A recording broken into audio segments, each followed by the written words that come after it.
நம்முடைய சபரிமலையில் இருக்கக்கூடிய ஐயப்பனுக்கு நாம் செல்வோம். அதனாலதான் நம்முடைய ஆன்மீகத்துல அந்த ஐயப்பன் கோயிலுக்கு போறது பாத்தீங்கன்னா எல்லாமே நம்முடைய ஆன்மீகத்துல ஒரு நம்பரா வச்சிருக்கோம். 48 நாள் விரதம் இருக்க வேண்டும். 2 நெய் தேங்காய் எடுத்திருக்கோம். அது யாருக்குமே தெரியாது 48 காலம் ஏன் விரதம் இருக்கும். இப்ப விஞ்ஞானத்துல இப்ப நாம சொல்றோம், இந்த உச்சபட்சமான கலாச்சாரத்தினுடைய மாற்றத்துல விஞ்ஞானம் வந்த பிறகு ஒரு மனிதனுடைய செல், அந்த செல் உங்களுக்கு ஒரு நாளை உட்கார்ந்து பொழுது உங்களுடைய செல் அழிந்து கொண்டிருக்கிறது, புது செல் உங்க உடம்புல உருவாகிட்டு இருக்கு. அது 48 நாள் ஒரு மண்டலம் முழுமையாக முடிவடையும் பொழுது உங்க உடம்புல இருக்கக்கூடிய எல்லா செல்லுக்களுமே அழிந்து 48 நாளுக்கு ஒரு முறை புதிய செல்கள் உங்க உடம்புல வரும். அதனாலதான் ஐயப்பன் கோவிலுக்கு 48 நாள் விரதம் இருந்து உங்களுடைய உடம்பை வருத்தி கொண்டு நீங்கள் ஐயப்பனுக்கு பார்ப்பதற்கு செல்லும் பொழுது நீங்கள் ஒரு புதிய மனிதனாக நீங்கள் உருமாறுகின்றீர்கள் என்பதற்கான ஒரு அர்த்தம். உண்மையான ஆன்ம நிலையை நோக்கி என்னுடைய உடம்பை கொண்டு செல்வதற்கு ஒரு பச்சை தண்ணீரில் குளிப்பேன் என்கிறீங்க. இதெல்லாம் பாத்தீங்கன்னா இருக்கு ஆனா இல்ல.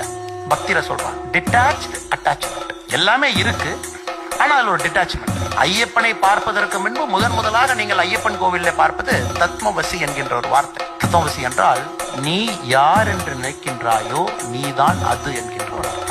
அந்த தத்மவசி அப்படிங்கிற வார்த்தையை பார்த்துட்டு கொடிக்கம்பத்துல சரியாக அது பதிந்திருக்கு. கொடிக்கம்பத்திற்கு பின் அதை பார்த்து விட்டு ஐயப்பனை பார்க்கும் பொழுது ஐயப்பன் என்ன சொல்லுகின்றான், உன்னை பார்ப்பதற்காக நான் இங்கே காத்திருக்கின்றோனோ தவிர என்னை பார்ப்பதற்காக நீ வரவில்லை. உன்னை பார்ப்பதற்காக இந்த சபரிமலையிலே அந்த ஐயப்பன் காத்திருக்கின்றான் ஒரு வேடனாக என்பது பொருள். அது இந்த இந்து வாழ்வியல் முறை. அதை கால